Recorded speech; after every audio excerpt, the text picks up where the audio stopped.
Meet the press కార్యక్రమానికి నాకు అవకాశం ఇచ్చిన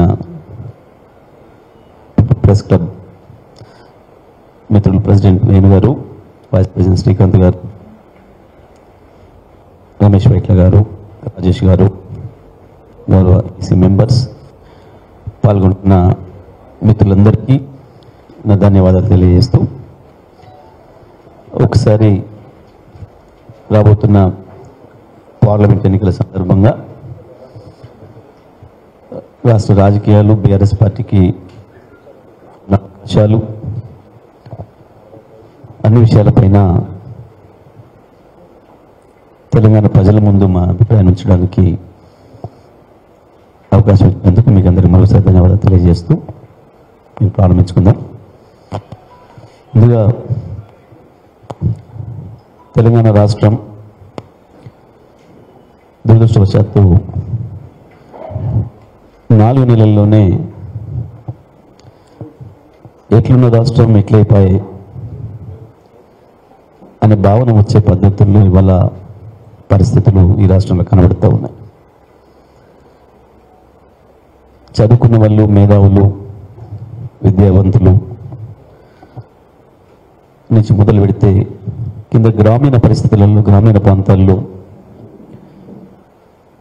చదువురాని ప్రజల వరకు కూడా అన్ని వర్గాల ప్రజలు, అన్ని వయసుల వారు, ప్రతి ఒక్కరూ మాట్లాడుకుంటున్న మాట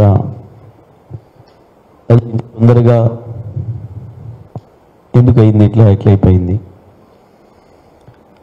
కేసీఆర్ లేకపోవడం అనే తెలంగాణ ఏదైతే తెల్లవారే కొంతమంది ఊహించిందో, అయ్యో తెలంగాణలో కేసీఆర్ కదా,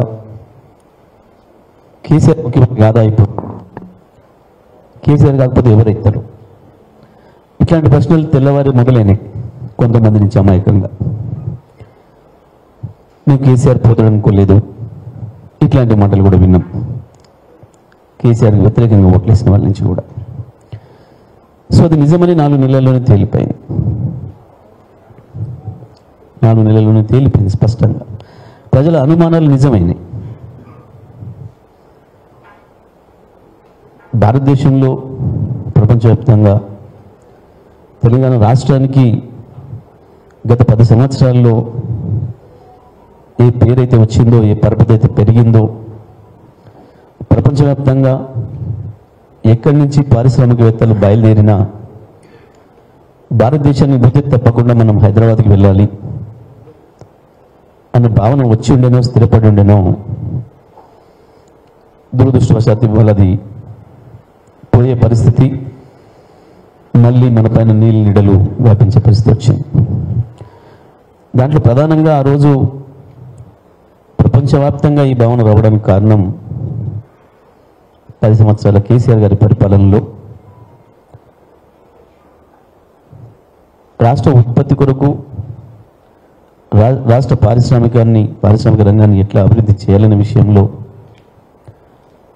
దానికి ఏ రంగాల్ని దానికి అనుకూలంగా మార్చాలి, ఏం చేయడం ద్వారా ప్రపంచవ్యాప్తంగా ఇన్వెస్టర్లను మనం ఆహ్వానించగలుగుతాం, వాళ్ళని ఆకర్షించగలుగుతాం.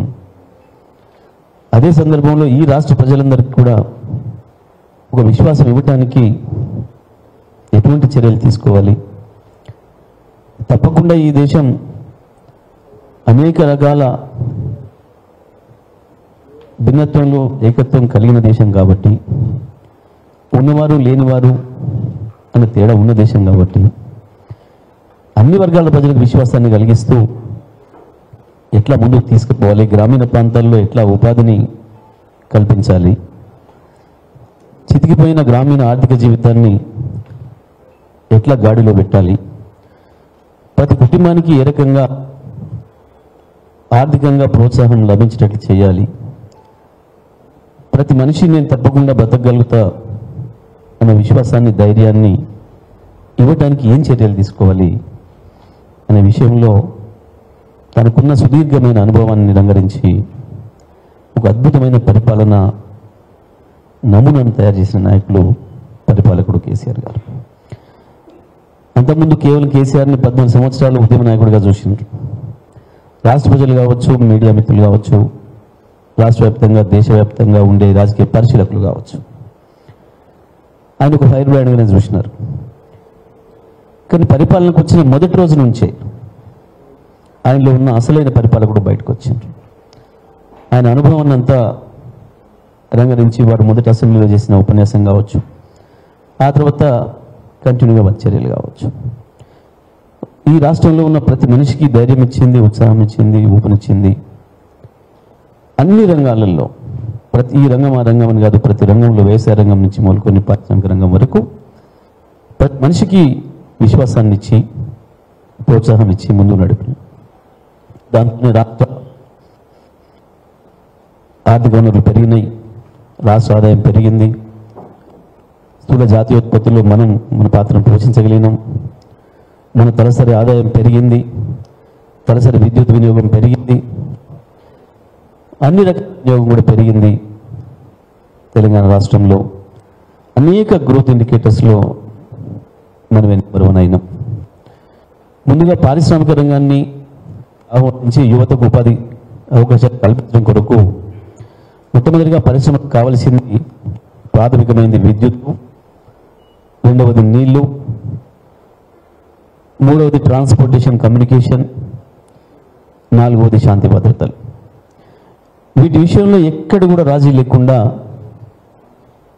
ప్రతి క్షణం మా మంత్రుల నుంచి కింద శాసనసభ్యుల నుంచి కింది వరకు కూడా వీటి యొక్క ప్రాధాన్యతను తెలియజేసి ఇతర ప్రాంతాల వాళ్ళు వచ్చినప్పుడు వాళ్ళని అక్కడ చేర్చుకోవాల్సిన బాధ్యత మన పైన ఉంది. మొదటి క్యాబినెట్లోనే మాకు చెప్పిన మాట కేసీఆర్ గారు,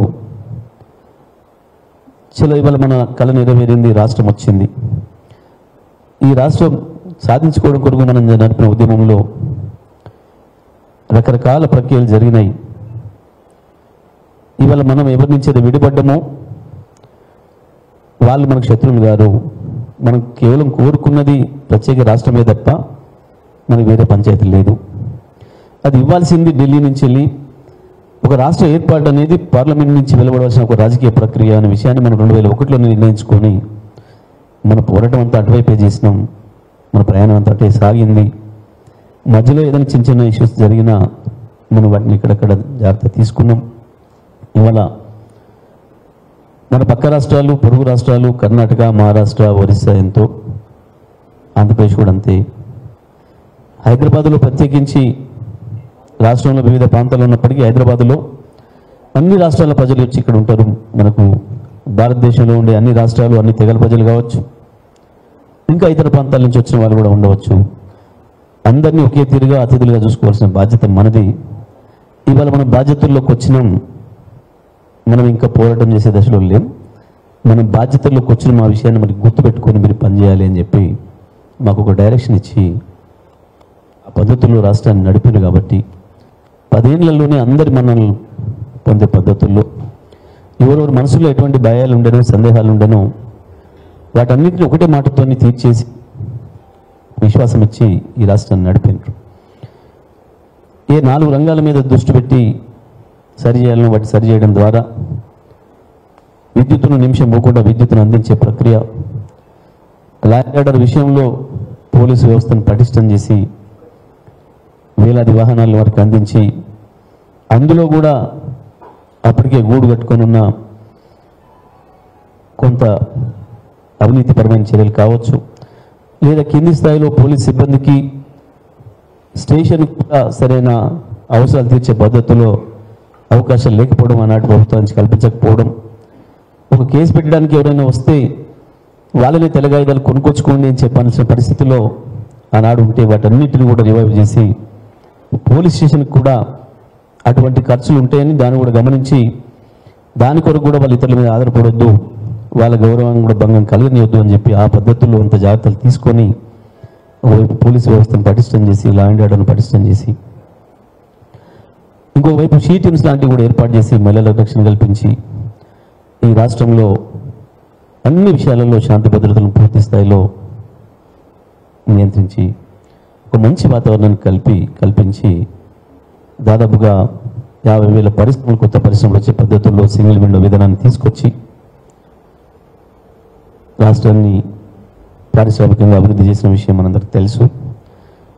అదే సందర్భంలో ఇంకొక ప్రధానమైన రంగం వ్యవసాయ రంగం. ఇప్పటికి కూడా ఈ రాష్ట్రంలో 60% మంది పైగా ప్రజలు బతుకుతున్నది వ్యవసాయ రంగం మీద. కాబట్టి వ్యవసాయ రంగాన్ని కూడా పూర్తి స్థాయిలో మనం విశ్వాసం కలిగించాలి. దాంట్లో దొరికే ఉపాధి చాలా పెద్దది. ప్రధానంగా వ్యవసాయ రంగంలో ఉపాధి అవకాశాలు కోల్పోయే ప్రజలు ఇతర రాష్ట్రాలకు, ఇతర దేశాలకు వలసలు పోయినరు. ఆ వలసలన్నింటినీ కూడా ఆపాలి. మళ్ళీ వాళ్ళందరూ తిరిగి వచ్చే పద్ధతుల్లో ఇవాళ మహబూబ్నగర్ కావచ్చు, నల్గొండ కావచ్చు, మెదక్ కావచ్చు, ఆదిలాబాద్, కరీంనగర్, నిజామాబాద్ కావచ్చు, వలసలు తిరిగిపోయిన వాళ్ళు, వెళ్ళిపోయిన వాళ్ళు.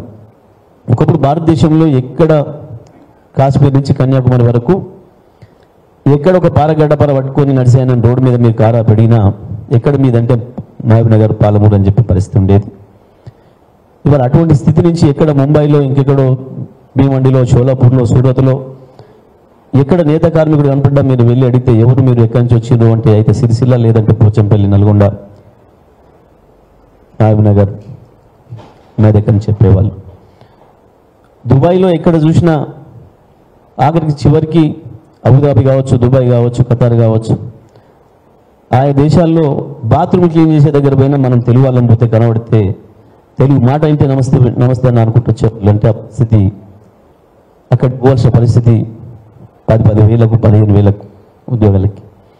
ఇవాళ ఆ స్థితి నుంచి మొత్తం ప్రతి ఒక్కరు గ్రామీణ ప్రాంతాల్లో ఊర్లు వదిలిపెట్టిపోయిన వాళ్ళు మళ్ళీ ఊర్లకు తిరిగి వచ్చి పాత ఇండ్లు వెతుక్కొని, లేదు పాత ఇల్లు కూడా అమ్ముకొని వచ్చి ఉంటే మళ్ళీ కొత్తగా ఇంత జాగ్ కొనుక్కొని ఇల్లు కట్టుకొని మళ్ళీ వ్యవసాయాన్ని చేసుకోవాలి. వ్యవసాయం అంటే మళ్ళీ గౌరవం. ఒకప్పుడు వ్యవసాయదారు నేను గర్వంగా చెప్పిన స్థితి నుంచి మధ్యలో తెలంగాణలో ఏం చేస్తున్నారు మీరు అంటే 10 ఎకరాలు 15 ఎకరాలు ఉన్న రైతు కూడా నేను రైతును అని చెప్పడానికి భయపడ్డాడు. వ్యాపారం అని చెప్పే పరిస్థితికి వచ్చిండు. అది వ్యాపారం అంటే ఏదైనా కావచ్చు. రైతు అని చెప్తే ఎందుకు భయపడుతున్నావు అంటే నాకు పిల్లనివ్వరు అనే భావన వచ్చింది. అటువంటి స్థితి నుంచి మళ్ళీ ఒక ఐటీ ఎంప్లాయీ కూడా ఏం చేస్తున్నావు నువ్వు అంటే నేను వ్యవసాయం చేస్తున్నా, నేను ఫార్మర్ను, మా ఊళ్ళో నాకు ఇంత వ్యవసాయ క్షేత్రం ఉంది అని చెప్పే స్థితికి ఇవాళ వ్యవసాయ రంగం పైన మళ్ళీ క్రేజీని తీసుకొచ్చే పరిస్థితిలోకి వ్యవసాయ రంగాన్ని తీసుకొచ్చిన విషయం కూడా మనందరికీ కూడా తెలుసు.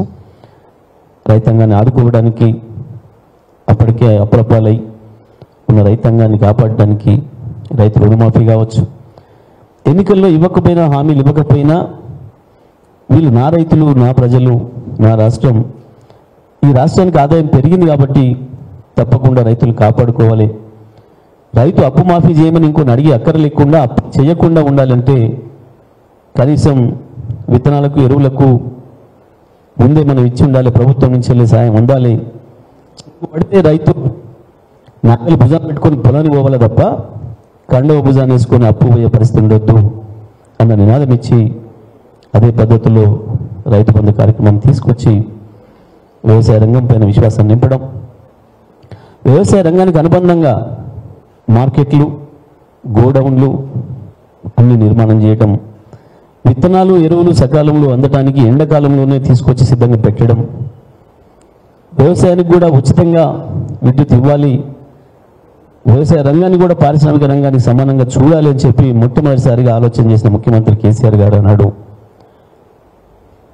ఆ రకమైన పద్ధతిలో దానికి ప్రాధాన్యతనిచ్చి వ్యవసాయం పైన పెట్టే ఖర్చును, ప్రభుత్వం నుంచి పెట్టే ఖర్చును దాన్ని ఖర్చుగా చూడొద్దు, దాన్ని పెట్టుబడిగా చూడాలి అనే భావనను కూడా మొదటిసారి చెప్పి ఇండియాలో స్వామినాథన్ కమిషన్ కావచ్చు, ఇతర పెద్దలు వారందరూ చెప్పిన వ్యవసాయ రంగంలో నిష్ణాతులు, వ్యవసాయ రంగ ప్రేమికులు, వ్యవసాయ రంగం పైన ఉద్యమాలు నిర్మించిన వారందరూ వారి అనుభవాలు తీసుకొని దాన్ని కూడా ఇట్లా పెద్దం చేసిండ్రో, ఎట్లా విశ్వాసం కలిగించిండ్రో ఈ రాష్ట్ర ప్రజలందరికీ తెలుసు, మీ అందరూ మీడియా మిత్రులు కూడా తెలుసు.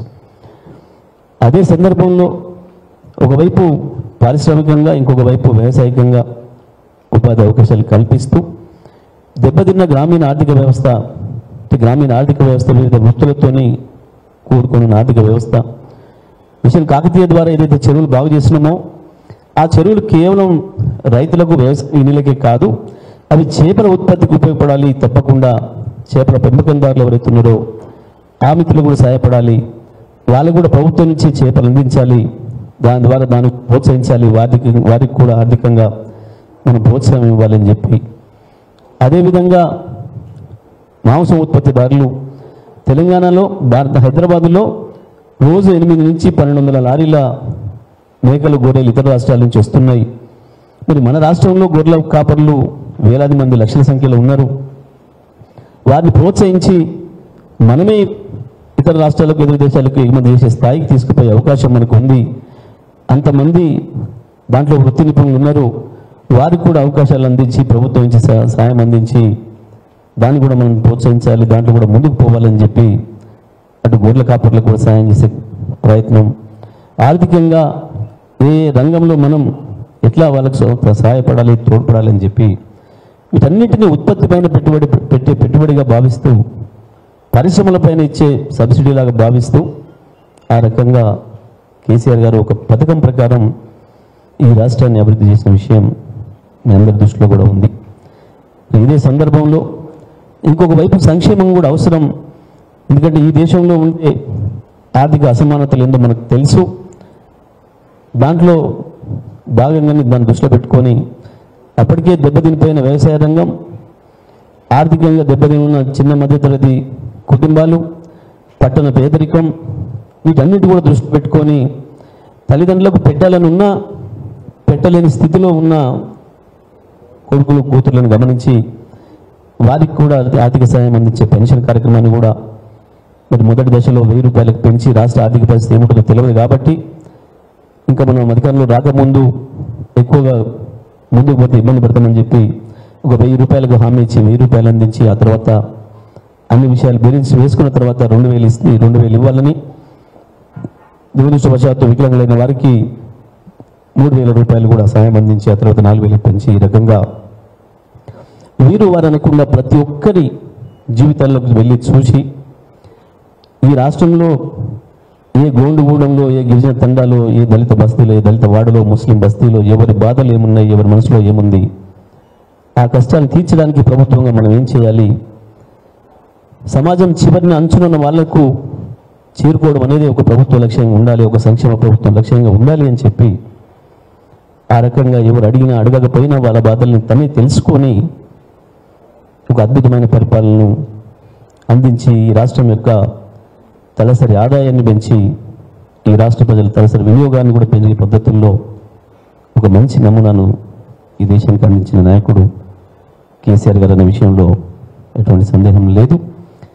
మరి ఇటువంటి పరిస్థితులలో నిజమే దురదృష్టవశాత్తు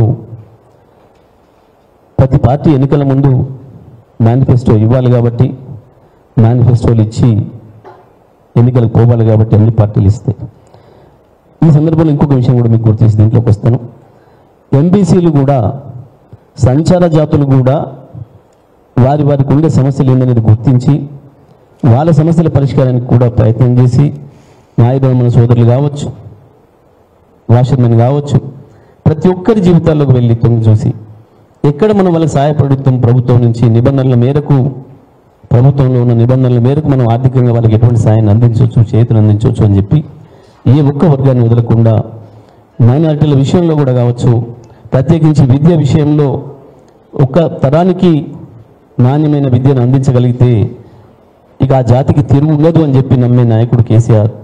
అందుకే ఈ రాష్ట్రంలో విద్యను పటిష్టం చేయాలని, అది గురుకుల పాఠశాల ద్వారా అది సాధ్యమైందని చెప్పి నమ్మి 1000కి పైగా గురుకుల పాఠశాలలు, అవి ఎస్సీ ఎస్టీ బీసీ మైనారిటీ అన్ని వర్గాల ప్రజల కొరకు కూడా దేశంలో కార్పొరేట్ పాఠశాలకు ధీటుగా విద్యను కూడా అందించే ప్రయత్నం చేసి వాటిని జూనియర్ కళాశాలలుగా, డిగ్రీ కళాశాలలుగా కూడా అప్గ్రేడ్ చేస్తూ ఎక్కడ కూడా నేను చదువుకోవాలనుకున్న వాళ్ళకి అవకాశం లేదనే ఉండకూడదు అని చెప్పి అన్ని వర్గాల ప్రజలకు కూడా విద్యను అందించాలి, ఒక మంచి విద్యను అందించాలని ఒక ప్రయత్నం.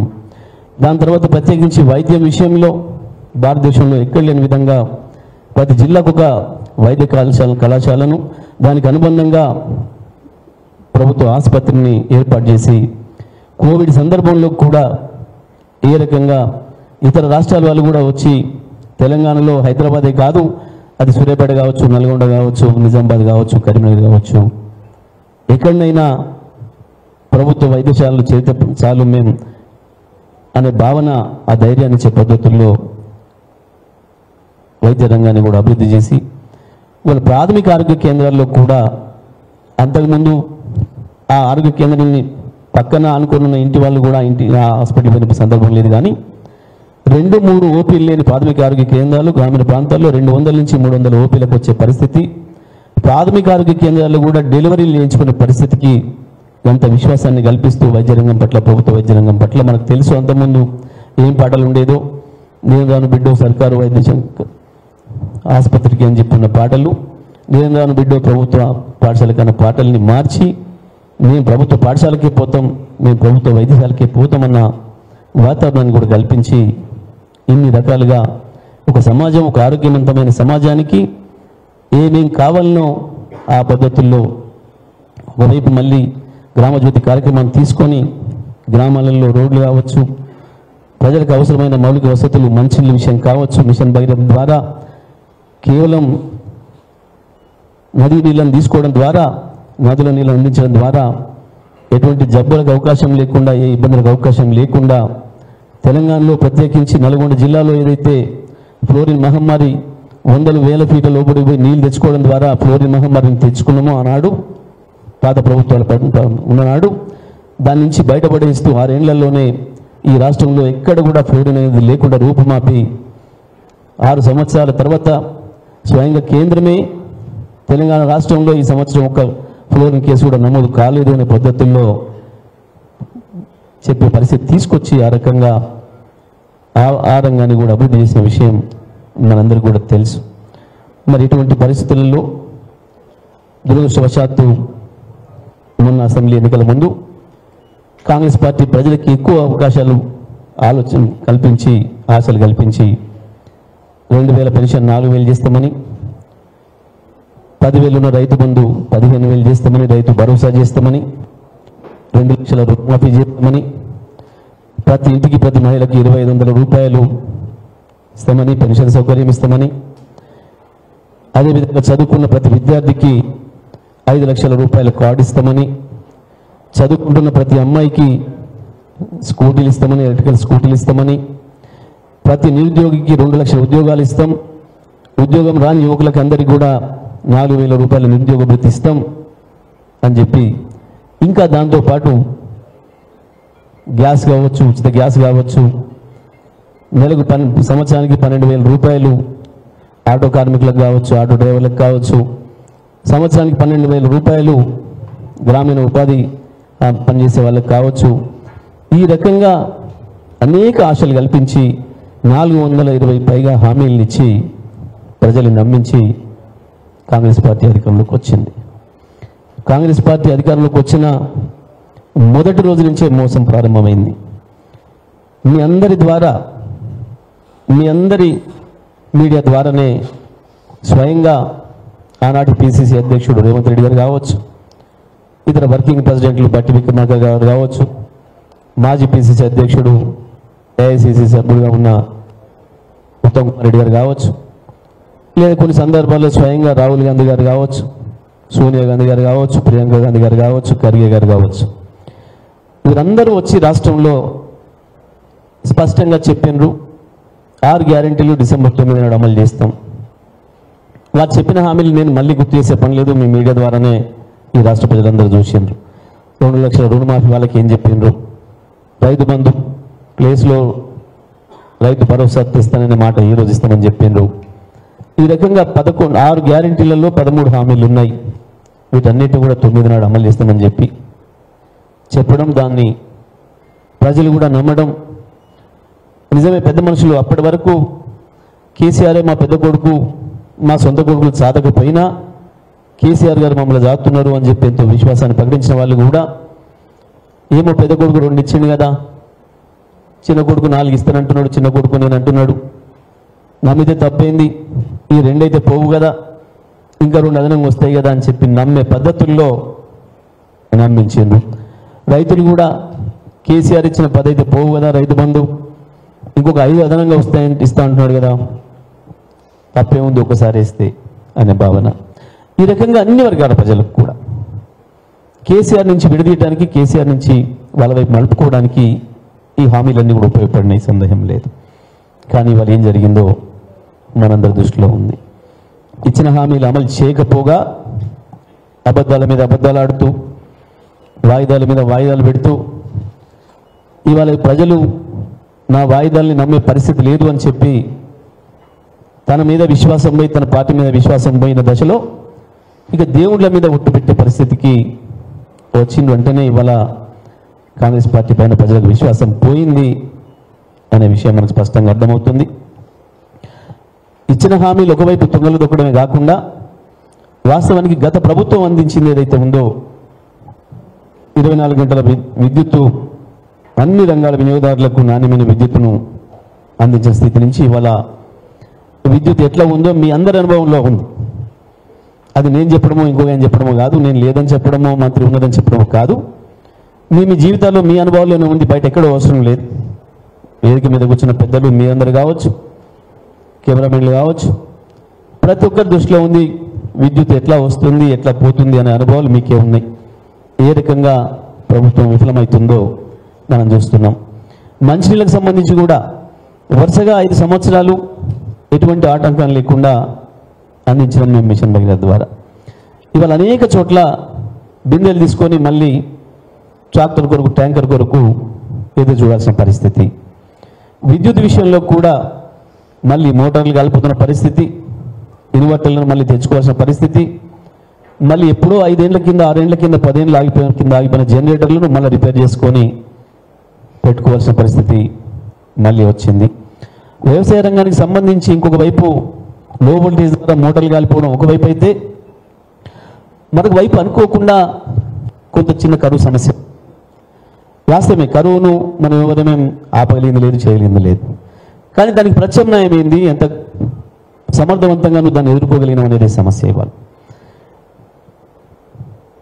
కృష్ణ పైన మనం చూసినప్పుడు ఇవాళ మొన్న వచ్చిన కరువు పరిస్థితి ఏదైతే వచ్చిందో ఇది మా ప్రభుత్వం ఉన్నప్పుడు కూడా 2 సార్లు ఎదురైంది మాకు. 2015లో, 2023 వర్షాకాలంలో కూడా. అయినప్పుడు ఇవాళ నాగార్జునసాగర్కి ఏ లెవెల్ అయితే నీళ్లు ఉన్నాయో 515 లెవెల్ ఉండేనో, నాకు ఆ పరిస్థితి వచ్చినాడు ఒకసారి 510, ఒకసారి 508 ఉన్నాయి నీళ్ళు. అయినప్పటికీ కూడా మేము అక్కడ స్థానికంగా మా నాయకులు మా దృష్టి తేవడం, రైతులు వాళ్ళని అడగడం, వాళ్ళు మా దృష్టి తేవడం, నేను సీఎం గారి దగ్గరికి వెళ్ళి మాట్లాడి, అన్న ఈ ఇబ్బంది ఉంది, ఇవో లక్షలాది ఎకరాలు పెట్టి ఉంది, అవి పుట్టకొచ్చిన దశలో ఉన్నాయి, ఒక్క తడి నీళ్ళు ఇస్తే బ్రతికిపోతాం అన్న భావన రైతులు వ్యక్తీకరిస్తున్నారు. నిజంగా కూడా వేల కోట్ల రూపాయలు పెట్టుబడి పెట్టి ఉన్నారు. ఇది మాట అని చెప్పినప్పుడు దానికి ఉన్న మార్గం ఏంటి అంటే, ఖమ్మం పాలేరుకు నీళ్ళు తీసుకుపోయే అవకాశం ఉంది, మనుషుల కొరకు మనకు ఆ హక్కు ఉంది. దాన్ని తీసుకోవడం సందర్భంలో కొంత రైతాంగం ఏదో పద్ధతిలో వినియోగిస్తారు, లీకేజీల ద్వారానో ఇంకో ద్వారానో వస్తాయి, మేము బతికిపోతామనే మాట చెప్తున్నారు రైతులు అనే మాట నీకు మాట చెప్పగానే ఒక నిమిషం కూడా ఆలస్యం లేదు. నేను ఇప్పుడే చెప్తున్నా, ఖమ్మం నీళ్ళు ఇమ్మని చెప్పండి మనుషుల కొరకు అని చెప్పడం. రైతాంగం వాళ్ళ పద్ధతిలో వాళ్ళు ఉంటాయి, నిబంధనలు ఉంటాయి. కేఆర్ఎంబి ఆనాడు కూడా ఉంది, అనేక నిబంధనలు ఉన్నాయి. కేఆర్ఎంబి రాకముందు కూడా ప్రతి ప్రాజెక్టు నిబంధనలు ఉంటాయి. ఏది ఉండని రైతుల విషయం వచ్చినప్పుడు ఒక మానవీయ కోణంలో దాన్ని ఆలోచన చేసి ముఖ్యమంత్రి గారు ఒక నిర్ణయం చెప్పింది కాబట్టి ఆనాడు మేము 2 పంటలు దక్కించినాం, రైతాంగానికి ఓటని ఇచ్చినాం. కానీ వాళ్ళు అంతకుమించి 515 ఉన్ననాడు కూడా ముఖ్యమంత్రి గారు కానీ, నల్గొండ జిల్లాకు సంబంధించిన 2 మంత్రులు కానీ, స్వయంగా ఇరిగేషన్ శాఖ మంత్రిగా ఉన్న ఉత్తమ్ కుమార్ రెడ్డి గారు కానీ దానిపైన స్పందన లేదు, రైతులను పట్టించుకోలేదు. లక్షలాది ఎకరాలు ఇవ్వాలి ఎండిపోయిన. మరొక వైపు కాళేశ్వరం నుంచి బ్రహ్మాండంగా వరుసగా 4 సంవత్సరాలుగా రైతాంగం పంటలు పండించుకున్నారు. ఈ సంవత్సరం మొన్న యాసంగికి నీళ్లు సరిపోవని కనుక అనుకుంటే ప్రభుత్వం నీళ్ళు ఇవ్వకుండా ఆపాలి. కానీ నీళ్ళు ఇచ్చిండ్రు, 3 తడులకు నీళ్ళు ఇచ్చిండ్రు వరుసగా. లక్షలాది ఎకరాలు ప్రభుత్వాన్ని నమ్మి రైతాంగం చేసుకున్నారు. కానీ నీళ్ళు ఇచ్చే ముందే ఒక స్పష్టత లేదు, ప్రజలకు చెప్పలేదు రైతాంగానికి ప్రభుత్వం. నీళ్ళు ఇన్నే ఉన్నాయి, ఇన్ని రోజులు వస్తాయి, దీనికి సరిపోయే పంటలు వేసుకోవాలి, మీరు 6 తడి పంటలు వేసుకోవాలి, ఇంతకు మించి రావు అనే భావన, అది విషయం చెప్పాలి ప్రజలకు, రైతాంగం చెప్పాల్సిన బాధ్యత ప్రభుత్వాన్ని. కానీ వాళ్ళ గోదావరి పైన కాళేశ్వరం నీళ్లు ఏదైతే ఎస్ఆర్ఎస్పి కాలువ ద్వారా అందించిందో దానిపైన ఎండిపోయిన 10 లక్షల ఎకరాలకు ప్రభుత్వానిదే. ఇది ప్రభుత్వం యొక్క నేరపూరితమైన చర్య తప్ప ఇంకొకటి కాదు. 100% ప్రభుత్వం నేరపూరితంగా వ్యవహరించింది. అక్కడ లక్షలాది మంది రైతుల నూనెలో మన్ను కొట్టింది, వాళ్ళ జేబులో నుంచి వెళ్ళి పెట్టుబడి తీసి పెట్టించి వాళ్ళ రైతాంగాన్ని మోసం చేసింది, రైతాంగాన్ని దెబ్బతీసింది. అక్కడ 2 సమస్యలు చెప్పినారు రైతులు కేసీఆర్ గారు వచ్చినప్పుడు. సార్ మేము ప్రభుత్వాన్ని నమ్మి ప్రభుత్వం నీళ్ళు ఇచ్చింది కాబట్టి ఇక మేము ఈ పొలం పెట్టుకున్నాం. కేసీఆర్ గారు స్వయంగా వచ్చాను. ముందుగా నేను తిరగడం ప్రారంభం చేసిన నల్గొండ జిల్లాలో నాకు రైతుల నుంచి విజ్ఞప్తులు రావడం, స్వయంగా నేను రైతుగా ఉండటం, నేను పొలాల్లోకి వెళ్ళినప్పుడు ఆ రైతుల బాధ చెప్పడం, దాంతో మిగతా నియోజకవర్గాల్లో కూడా రైతులు ఈ రకంగా చెప్తున్నారని చెప్పడం ప్రారంభం చేసినాం. కేసీఆర్ గారి దగ్గరికి పోయి నివేదించినాం. సార్ రైతాంగం అంతా కూడా ఈ రకంగా ఇబ్బంది పడుతున్నారు, అక్కడనేమో ప్రభుత్వం చేతగాంతనంగా ఉంది సాగర్ పైన, ఇక్కడేమో నేరపూరితంగా ఉంది ఈ ప్రభుత్వం వ్యవహారం. మీరు వస్తే రైతాంగం కొంచెం ధైర్యంగా ఉండేటట్టున్నారు, ధైర్యం చెడుతున్నారు, రైతులు కూర్చోటి ఆత్మహత్యలు చేసుకుంటున్నారు, స్వయంగా వాళ్ళు సెల్ఫీలు దిగి పెట్టుకుంటున్నారు, సెల్ఫీ వీడియోలు చేసుకుంటున్నారు. చాలా చోట్ల నుంచి స్పష్టంగా చెప్పిండ్రు. మొట్టమొదటి వీడియో మేము చూసింది, నేను కాంగ్రెస్ పార్టీ కార్యకర్తను, పలానా గ్రామం, నా పేరు పలానా, ఇగో నేను 6 ఎకరాల పొలం నాటబెట్టుకున్నా, ప్రభుత్వాన్ని నమ్మి 1.5 లక్షలు పెట్టుబడి పెట్టినా, ఇగో ఇవాళ చివరికి వచ్చింది, ఒక్కతడి నీళ్ళు ఇస్తే పండేది, మా ఎమ్మెల్యే మా మంత్రి పట్టించుకోవట్లేడు, దయచేసి ప్రభుత్వం స్పందించాలి, ముఖ్యమంత్రి అయినా స్పందించాలి, లేకపోతే నాకు ఆత్మహత్య శరణ్యం అంటూ కాంగ్రెస్ పార్టీ కార్యకర్త స్వయంగా పెట్టిన వీడియో వైరల్ అయింది, మనం చూసినాం. ఈ రకంగా చూసిన తర్వాత మేము వెళ్ళాం ప్రజల్లోకి. రైతుల్లో ఉండే భావన కేసీఆర్ గారు చెప్పినాం. కేసీఆర్ గారు కూడా వచ్చి స్వయంగా రైతులకు ధైర్యం చెప్తూ ప్రభుత్వానికి డిమాండ్